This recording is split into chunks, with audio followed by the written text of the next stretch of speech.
Ya, assalamualaikum warahmatullahi wabarakatuh. Selamat pagi orang Indonesia. Ntar sekali lagi. Ini bubur kacang hijau. Di bubur kacang itu merupakan salah satu sumber protein yang lumayan besar ya, dari nabati. Jadi kalau kalian nggak sanggup makan daging, banyak-banyak aja makan kacang hijau. Mudah-mudahan bisa menambah masa otot.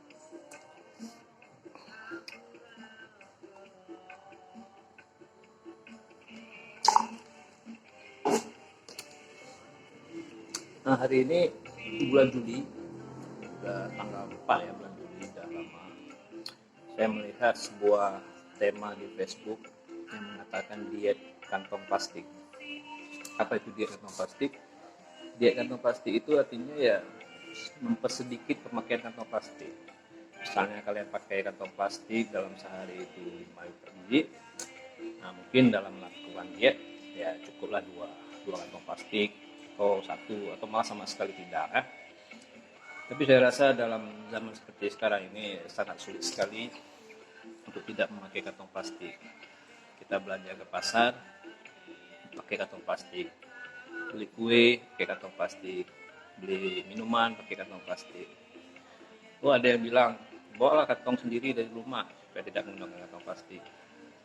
Nah, celakanya kadang kan kita mau membeli sesuatu ini tiba-tiba ya, jadi kita nggak bawa kantong, terpaksa pakai kantong plastik juga. Nah,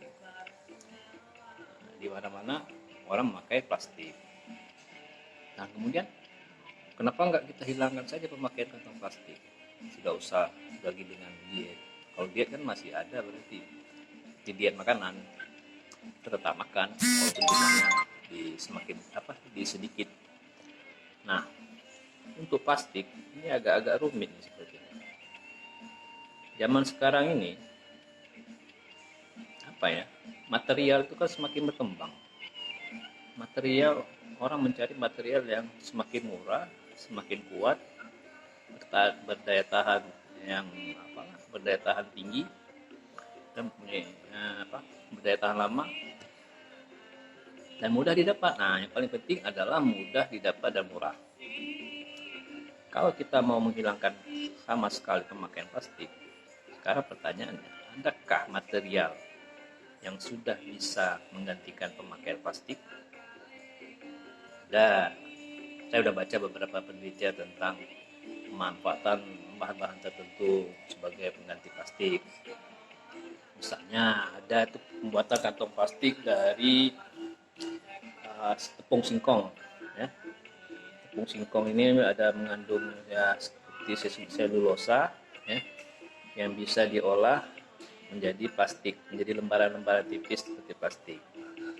Dan saya pernah lihat di pasar menemukan kantong plastik yang terbuat dari tepung ubi atau di Starfast misalnya, tapi harganya mahal. Saya lihat waktu itu satu lembar plastik ya, satu biji bisa mencapai hampir 10.000 atau 5.000 ya, saya nggak ingat lagi. Tapi yang jelas sangat mahal dan tidak mungkin dipakai untuk sehari-hari. Jadi ada juga kantong plastik yang ditulis di kantong itu degradable, artinya bisa hancur sendiri. Tapi belakangan saya baca kantong plastik ini ternyata harus berada pada situasi tertentu agar dia bisa hancur dengan sendirinya. Misalnya kantong plastik ini kita buang dan dia berada di alam yang punya temperatur tinggi, yang suhunya tertentu, sehingga dia lama-lama hancur. Tapi kalau dia berada di temperatur yang agak-agak terbilang rendah, dia tidak hancur. Jadi ini juga kurang efektif menurut beberapa pihak, dan saya lihat juga ya kurang efektif juga dan masih jarang terdapat. Nah, kemudian lagi yang paling penting dalam penggunaan plastik ini kita harus tahu materialnya. Pengganti untuk plastik harus dipastikan materialnya mempunyai sifat yang sama seperti plastik, seperti daya tahan, daya elastisnya, cepat bolong nggak? Jangan-jangan waktu diangkut barang plastiknya jebol, atau ketika plastiknya diisi air, plastiknya larut ke dalam bahan makanan atau apa.